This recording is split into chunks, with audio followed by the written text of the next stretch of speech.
क्या चीज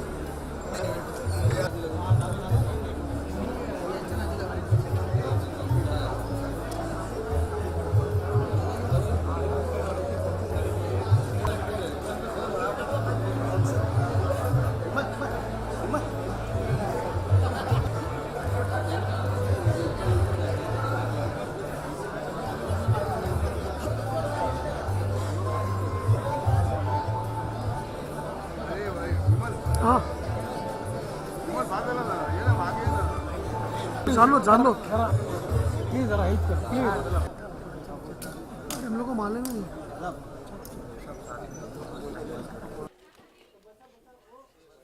आजचा हा संपूर्ण कार्यक्रम मी अराजकीय नॉन पॉलिटिकल असा मी हा ठेवलेला आहे कारण हा आजचा विषय आहे मुंबईचा डेव्हलपमेंट प्लॅन आणि मुंबईकर्स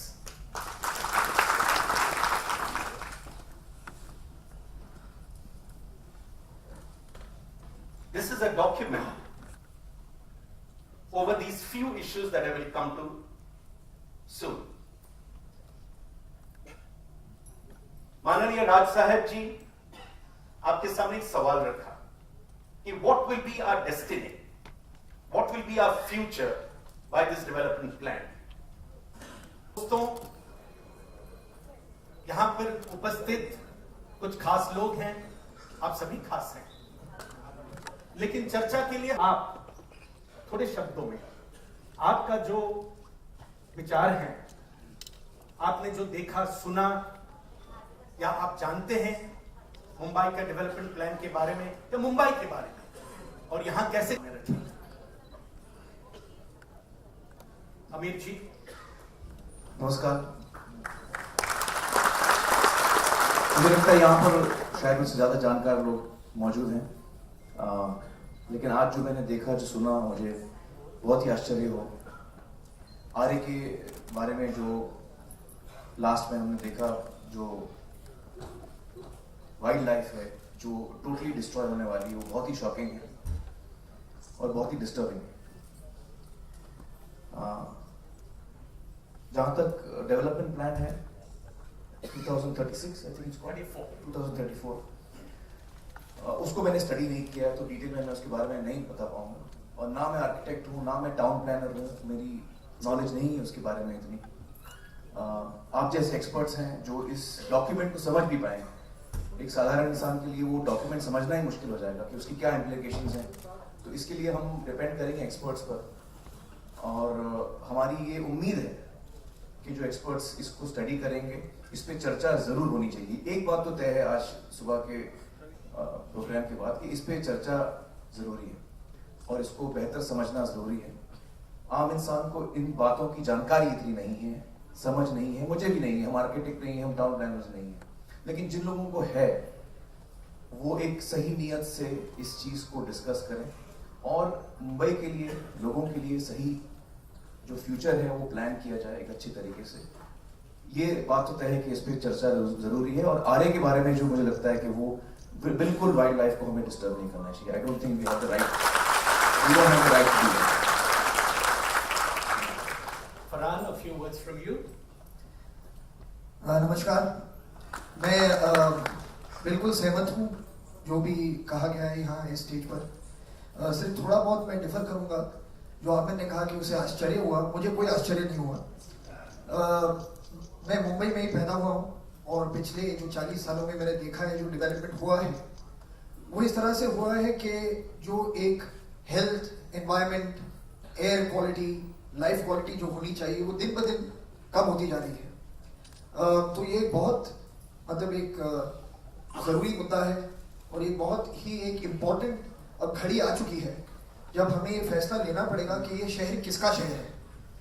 और मैं मानता हूँ कि ये शहर हम सबका शहर है और हम सबको मिलकर इसका एक हल ढूंढना पड़ेगा, because this really can not go on like this anymore. Thank you very much.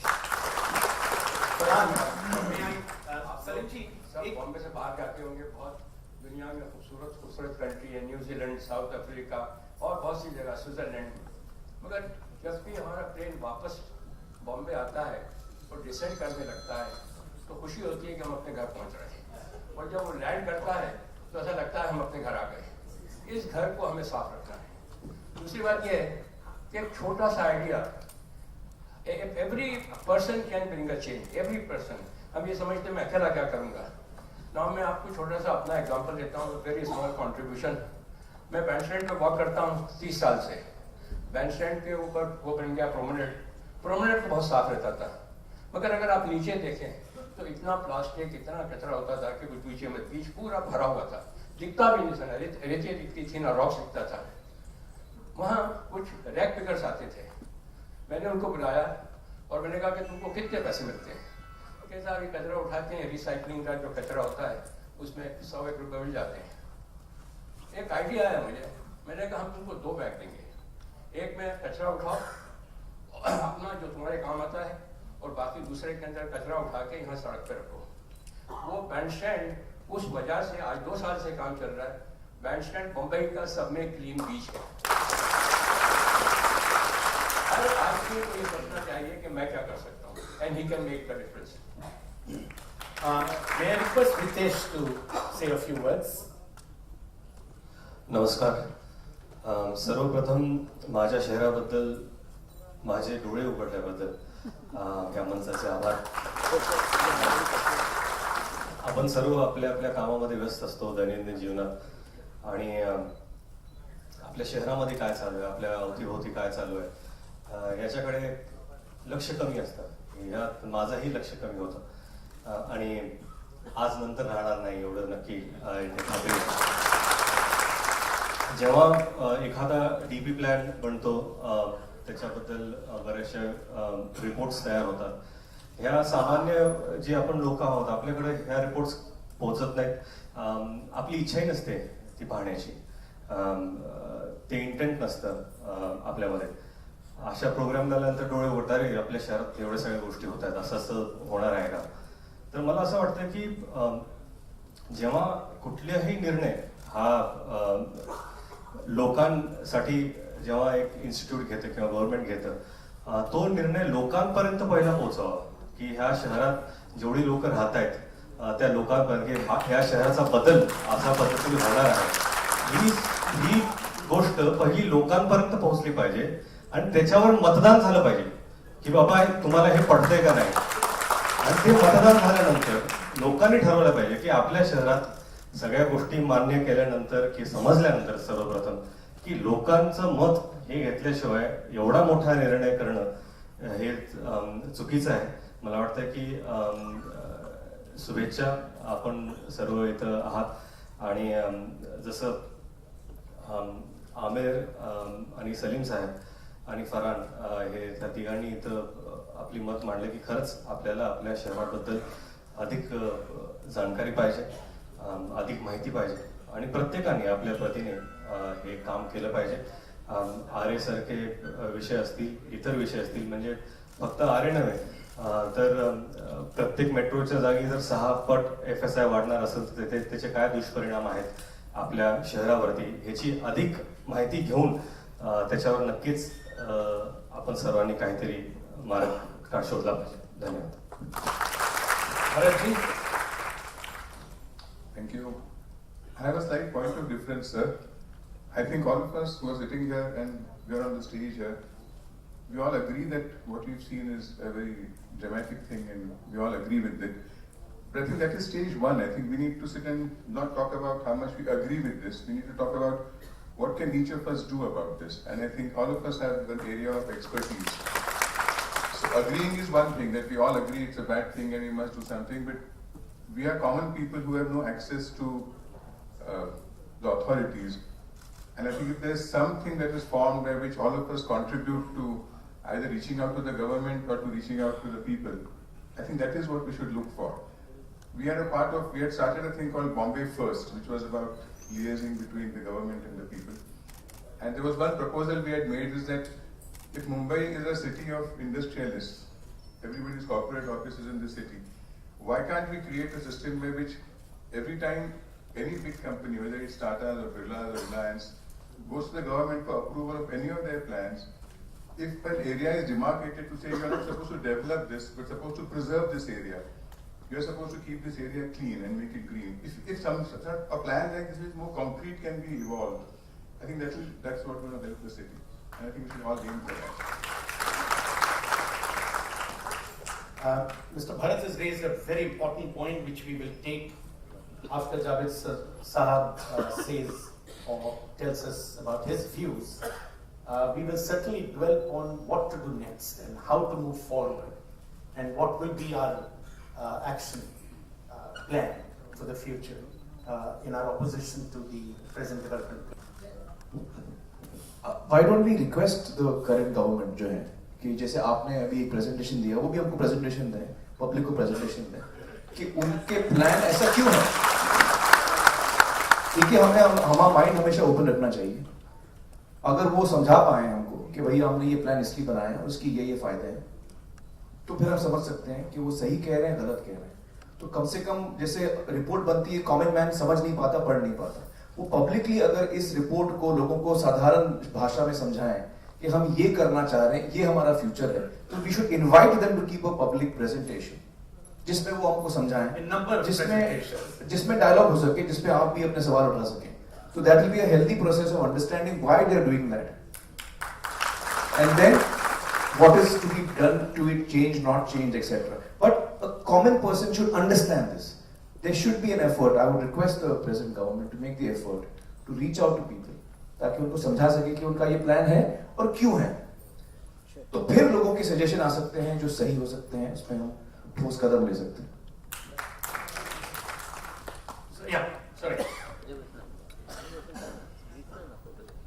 Sir, यहाँ आने की सिर्फ वजह यह है कि मेरे हाथ थोड़े कांपते हैं, तो वहाँ में अगर माइक मेरे हाथ में कांप रहा होता तो आप लोग समझते मैं नर्वस हूँ. इसलिए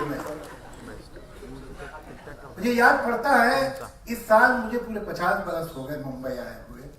मैं अक्टूबर 4 को आया था. ये शहर क्या था, धीरे धीरे क्या होता चला गया, ये भी हम देख रहे हैं.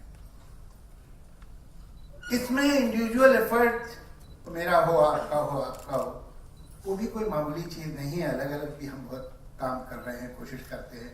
मुझे राज्यसभा में भेज दिया तो जो भी छोटा मोटा मैं कर सकता था, यही कर सकता था कि भाई जो फंड दिया जाता हमको, वो अपने इस शहर को, जिसने हमको इतना दिया है, उसे हम भी कुछ तो, क्योंकि कुछ भी नहीं है सर. पूछिए तो ऐसा समझना कि कोई बहुत बड़ा काम कर लिया मैंने, ऐसा नहीं है. कुछ हमारे इंडिविजुअल्स के एफर्ट्स भी इम्पोर्टेंट हैं. हम लोग से पूछे कोई कि आप अपने देश से प्यार करते हैं, तो हम सब कहते हैं करते हैं. तो ये देश कहाँ है जिससे हम प्यार करते हैं? हमारे सामने एक जो घर की गली है, जो नुक्कड़ है, जो चौराहा है, जो हमारा कंपाउंड है, देश में नहीं कहीं और है. अगर हम देश से प्यार करते हैं तो इस जगह का ख्याल क्यों नहीं हमको? ये हमारे हिस्से का देश है. लेकिन उसके बावजूद भी मैं आपको कहूंगा कि इंडिविजुअल एफर्ट्स की एक लिमिट है. हम लहरें बना सकते हैं, लेकिन administrator, builder, lobby, bureaucracy, politician, ये टाइडल वेव्स हैं. ये जब आती हैं तो जो हमारी छोटे मोटे घिरौंदे बने हैं वो भी बह जाते हैं. तो जब तक हम अकेले तो नहीं लड़ सकते, लेकिन किसी सरकार, किसी एडमिनिस्ट्रेशन, किसी पार्टी की हिम्मत नहीं हो सकती हमारे खिलाफ जाने को, अगर हम सब एक हों।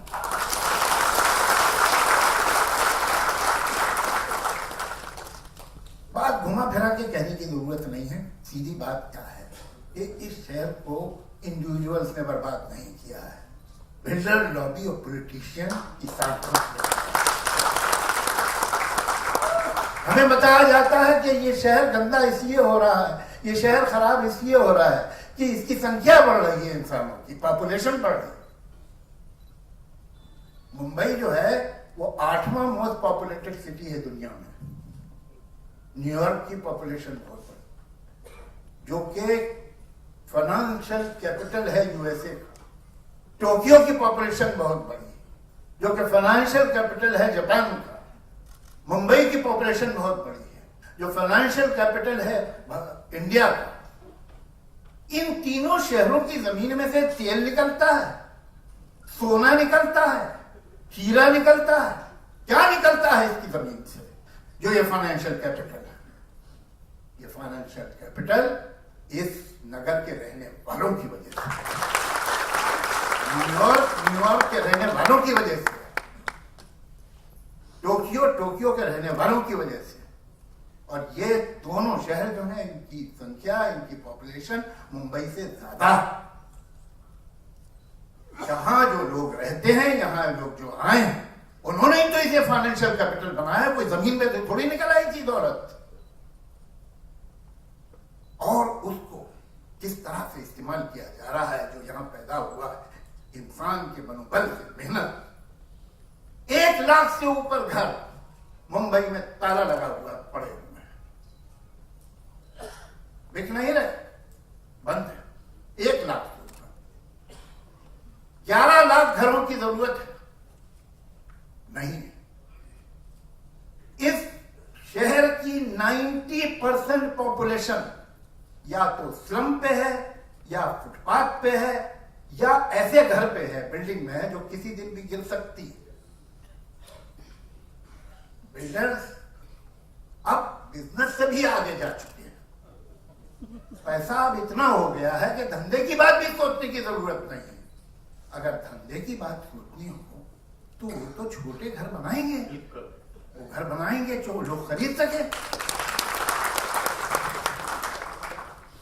जो तुमने बड़े घर बनाए थे तो बंद पड़े हुए हैं, तो तुम छोटे घर क्यों नहीं बनाते?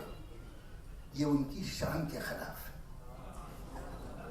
गरीबों के लिए घर बनाए, ठीक, ये कोई काम है? अब उनको ये काम पसंद नहीं। जबकि सच ये है कि कोई भी बिल्डर अगर affordable middle class, lower middle class के लिए घर बनाएगा तो एक दिन में बिक जाएंगे। वो 1 लाख लग्जूरियस हाउस बना के बंद पड़े हुए हैं, वो इंतजार कर रहा है कि किसी दिन फिर 2-4 लखपति करोड़पति बनेंगे तो खरीद लेंगे। लेकिन उसको इंटरेस्ट नहीं है गरीब से। जहां तक राजनेताओं की बात है, वो किसी भी पार्टी के हों, उनको कितना इंटरेस्ट है गरीबों से, वो तो आप 60-65 साल से देखिए रहे। ये सारी जो स्कीम्स हैं, ये कोई एक सरकार ने बनाई, दूसरी सरकार ने उसे पसंद कर लिया। ये सब अल्टीमेटली हिंदुस्तान की राजनीति एक क्लब है। इसमें कुछ 5-6 हजार मेंबर हैं। कभी कोई इधर पावर में है, हम लोग उस क्लब के मेंबर नहीं हैं। जो डेवलपमेंट होता भी है, मैं तो 2 आपको मिसाल दे के बात खत्म करूंगा। सही कहा आमिर साहब ने, मैं भी उन्हीं की तरह ना आर्किटेक्ट हूं, ना टाउन प्लानर हूं, लेकिन एक बेसिक कॉमन सेंस की बात होती है। एक मिलन सिनेमा के सामने एक फ्लाईओवर बनाया गया। वो फ्लाईओवर इसलिए बनाया गया कि बहुत बड़ी जुहू की, अंधेरी की, विलेपार्ले की, सांता क्रूज की आबादी शाम को जाती है मुंबई की तरफ, डाउनटाउन। अब वो फ्लाईओवर जो बना है, जब आप उस पे से उतर रहे होते हैं तो आप मुंबई की तरफ नहीं जा रहे होते, आप उधर जा रहे हो। और आपसे पूछे कोई कहां जा रहे हो भाई, जा इधर रहे, मतलब मैं वहां जा रहा हूं। और वो वहां खत्म होता है जहां वो है एयरपोर्ट का एरिया, कि आप वहां पर ट्रैफिक जैम करवाएंगे, मैं गया, अस्थाना साहब क्या डेजिग्नेशन था उनका? Metropolitan commissioner. वो कमिश्नर साहब के पास गया मैं, जब मैं देख रहा था वो बन रहा है, तो जो उनके आर्किटेक्ट, जो इंजीनियर को नहीं दिखाई दे रहा था, वो मेरे जैसे जाहिल आदमी को दिखाई दे रहा था। मैं उनके गया, इनके साथ की अपॉइंटमेंट दिलवाया इन्होंने। मैंने कहा साहब आप जो बना रहे हैं ये तो जिधर ले जाना चाहिए उसे उल्टी तरफ ले जा रहा है। तो कहेंगे अच्छा हाँ ये भी ठीक है, ये दवा है, ये दवा है। तो ऐसा करते हैं, ये टनल बन जाते हैं और वो टनल जो है इधर जाएगा। टनल तो नहीं बनी लेकिन अस्थाना साहब चलेगा।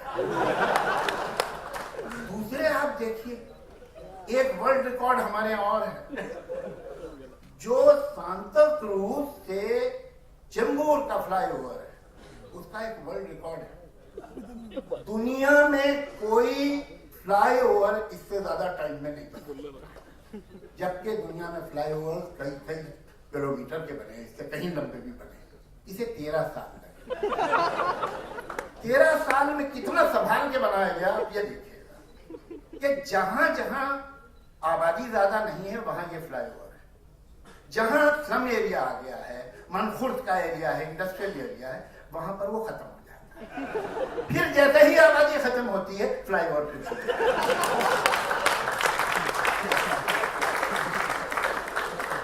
और ये कोई मेरी ओपिनियन नहीं है, आप जाके देख लीजिए।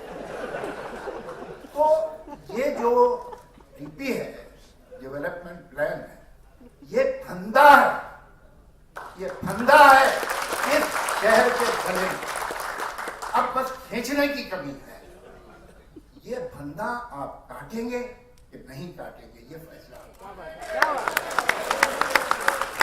और इसमें सब जमा होके, एक होके अगर काम करेंगे और इसको अगर सड़क पे लाना है तो सड़क पे लाएं। लेकिन एक बात मैं ये नहीं कहूंगा ये नहीं होना चाहिए, मैं कहूंगा ये नहीं होगा।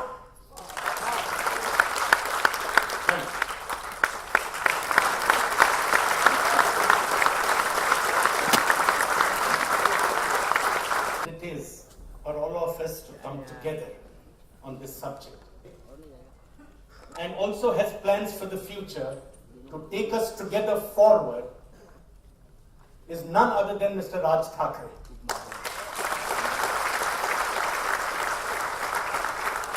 मैं राज ठाकरे साहब को विनती करूंगा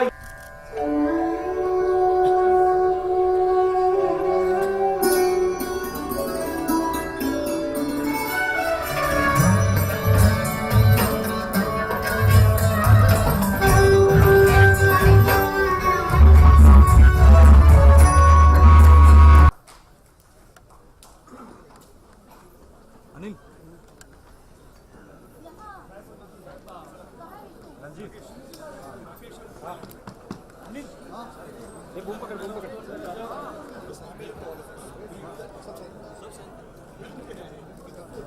It's a very simple demand. A very simple demand. Demand क्या हम समझना चाहते हैं ये कि कुछ इस तरह के संदेश उठाए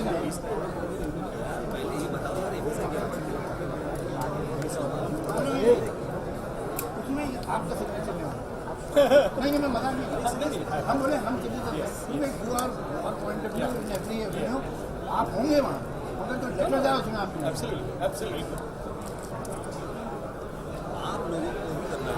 बिल्कुल इन्हीं की मदद से करेंगे और इसको वहाँ बैठाएंगे भी सवाल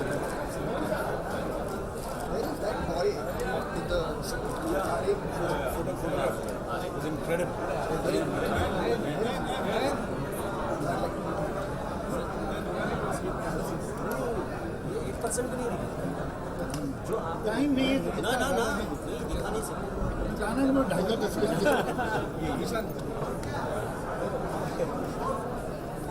This is the team. This is the team. They have come with they have well discovered new species. The report says there is nothing. No wildlife. This is what they will achieve. बोलिए ये nothing ना लगे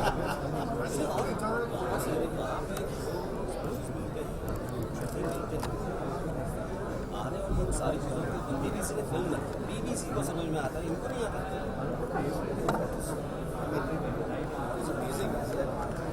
City like so much wildlife. Exactly as the world has been said. जो मैंने भी film बनाई है, ऐसा शहर नहीं है जहाँ पे नेशनल पार्क के बीच में it is a fabulous film, fantastic film, fantastic film. Aesthetics and beauty is दुनिया में सबसे ज़्यादा लेपर्ड की डेंसिटी मुंबई में है। Can you believe it? Density, हाँ? दुनिया में density. डेंसिटी होगी, मतलब इन दैट मच एरिया ये प्लान आएगा तो और डेंसिटी बढ़ जाएगी। One row finally Density will be unprecedented.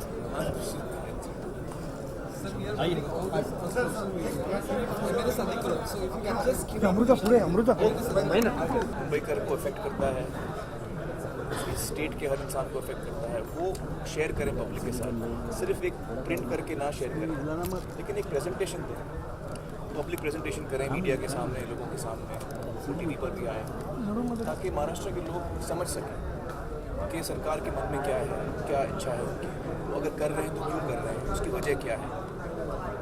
अगर ये सफाई से हो, क्योंकि इस वक्त मुझे लगता है उसकी ज़रूरत है, अगर ये सफाई से हो तो दो चीज़ें होंगी, या तो हम समझेंगे कि हाँ जो सरकार कर रही है वो सही कर रही है, या हमको लगेगा कि नहीं इसमें कुछ चीज़ें चेंज होनी चाहिए, जो लोग हैं वो भी इसमें योगदान दे सकते हैं, जो लोग इस फील्ड में स्पेशलिस्ट हैं, जैसे टाउन प्लानर्स हैं, आर्किटेक्ट्स हैं, समझ शायद इस क्षेत्र में ज़्यादा है, और आगे क्या होने वाला है हमारे शहर को, हमारे राज्य को, उसमें हम समझ के आगे बढ़ेंगे।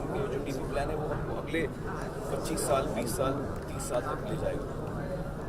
तो इस वक्त मुझे लगता है कि ज़रूरत यह है कि सरकार पब्लिकली समझाए कि वो क्यों ऐसा कर रही है, वो क्या क्या कर रही है और क्यों ऐसा कर रही है। उसकी ज़रूरत मुझे महसूस होती है एज ए सिटीजन।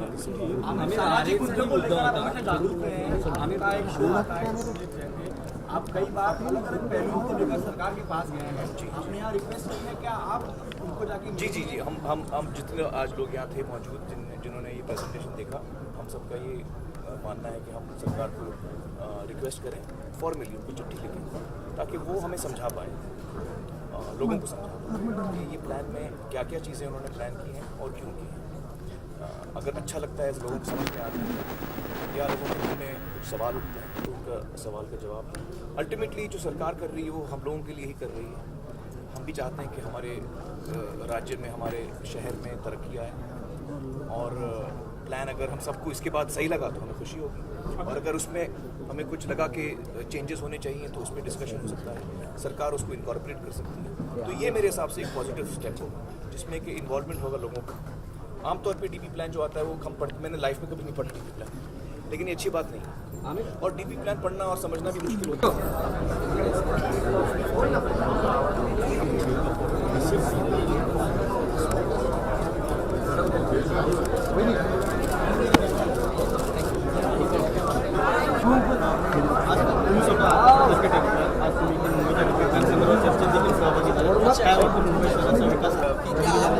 जी, सबसे पहले ये जो डीपी प्लान है उसके बारे में कहना चाहूँगा कि बहुत बार ऐसा होता है कि हम अपने दैनिक जीवन में इतने बिजी हो जाते हैं कि बहुत सारी जानकारी हम हासिल नहीं कर पाते। कहीं हम सबकी गलती है, मेरी भी गलती है कि मैंने इसके बारे में जानकारी हासिल करने का प्रयास नहीं किया। आज यहाँ पर आया तो बहुत सारी जानकारी मुझे आज प्राप्त हुई, पर सरकार की ओर से भी ऐसा होना चाहिए कि जब भी कोई डीपी प्लान बनता है, नई चीज़ें हो रही है, चेंजेस हो रहे हैं अपने शहर में, तो शहरवासियों को ये सारी जानकारी पहुँचाने का काम उनका है, चाहे वो आप लोगों के माध्यम से, टीवी के माध्यम से हो या इंटरनेट के माध्यम से हो। सिर्फ एक रिपोर्ट छापने से वो थोड़ी हमारे पास आ सकता है। ये भी उनको मानना चाहिए कि शायद लोग, जैसे हम शायद कभी कोई कॉज होता है तो we go all out of a way, जैसे टीबी का कॉज हो या एड्स के खिलाफ हो या ऐसे कोई कॉज हो तो भी इन्फोर्स के ये सब हो रहा है आपके आजू बाजू, please take care of it, save the tiger. उसी तरह save the city, I think save your city, यार सिटी के बारे में जानकारी हो, your city is changing and this is the plan. तो प्लान भी लोगों तक पहुंचाना और उसको प्रोपगेट करना ताकि people are aware of the changes that are coming. बहुत बार ऐसा होता है कि most of the people are unaware of what is happening and it's extremely important कि आप वो अवेयरनेस लोगों तक पहुंचाएं, लोग समझे कि चेंज क्या हो रहा है। हमें पता ही नहीं कि चेंज क्या हो रहा है।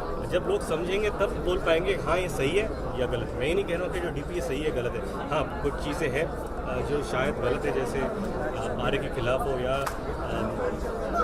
जो इको सेंसिटिव एरिया है उसको हम इस तरह डेवलप कर दें कि वो फिर जिंदा ही ना हो पाए। तो I think there are lot of objections and we all need to take a stand first to understand it and then act against it. Thank you.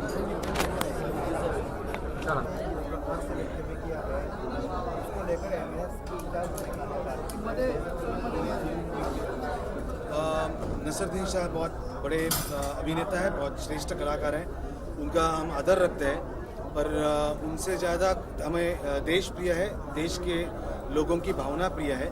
मुझे ऐसे लगता है कि 26/11 जैसा बड़ा हमला जब भी मुंबई पे होता है, जहाँ पे छोटे छोटे बच्चे मारे जाते हैं, आज जहाँ पे हम लोग पाकिस्तानी आर्टिस्ट का या उनके कलाकारों को जब भी हम लोग रेड कारपेट देते हैं, हमारे घर पे कोई मरा नहीं है, ना उनके घर पे कोई मरा है। जिन लोगों के घर पे छोटे छोटे बच्चे मारे जा चुके हैं, जाके उन लोगों के घर पे माहौल देखिए, क्या माहौल उनके घर पे है। क्या ऐसे माहौल में उन पाकिस्तानी कलाकारों का हमें यहाँ पे स्वागत करना है, उनका सम्मान करना है, उनको रेड कारपेट देना है? तो इसका निषेध हम ज़रूर करेंगे, इसके आगे भी करेंगे। और मैं एक बात पूछना चाहता हूँ, क्या इस प्रकार का सम्मान भारत के कलाकारों को पाकिस्तान में मिलता है? तो नहीं मिलता। जहाँ पे सोनू निगम जी का शो पाकिस्तान में चल रहा था, ऑडिटोरियम के बाहर एक बड़ा बम ब्लास्ट हुआ था, इसकी जानकारी किसी को नहीं है। वहाँ पे हमारे कलाकारों को सम्मान नहीं किया। और एक बात बड़ी है कि क्या हिंदुस्तान में कलाकार नहीं है? हमारे यहाँ पे अच्छे गायक नहीं है, अच्छे सिंगर्स नहीं है, अच्छे म्यूजिशियंस नहीं है, अच्छे कॉमेडियंस नहीं है। हमें ज़रूरत क्या है पाकिस्तान से यहाँ पे कलाकार लाने की? तो इस वक्तव्य का हम ज़रूर इसकी निंदा करते हैं और इसके आगे भी पाकिस्तानी कलाकारों का विरोध जारी रहेगा। नहीं, हम बिल्कुल यहाँ के लोगों को भड़का नहीं रहे। हम यहाँ पे पाकिस्तानी कलाकारों को लेके हमेशा आंदोलन करते आ रहे हैं। हम यहाँ के लोगों को कभी बोला नहीं है कि आप पाकिस्तान के कलाकारों के खिलाफ आवाज़ उठाओ। हम आवाज़ उठा रहे हैं और इसके आगे भी आवाज़ उठाएंगे। इसके आगे पाकिस्तानी का कोई भी कलाकार का विरोध हम आगे से ज़रूर करेंगे। ज़रूर उनको भारत के सारे लोगों से माफ़ी मांगनी चाहिए, उनको ये बयान से माफ़ी मांगनी चाहिए, उनको जो शहीद परिवार है उनसे माफ़ी मांगनी चाहिए, उनको देश के जवानों से माफ़ी मांगनी चाहिए। नहीं, इसके आगे भी जैसे हम विरोध करते आए पाकिस्तानी कलाकारों का, वैसे ही विरोध आगे होगा।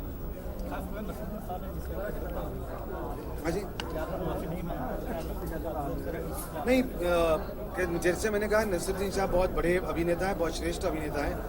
उनके खिलाफ आंदोलन करके विरोध नहीं करेंगे, पर पाकिस्तानी कलाकारों को लेके विरोध जरूर जारी रहेगा।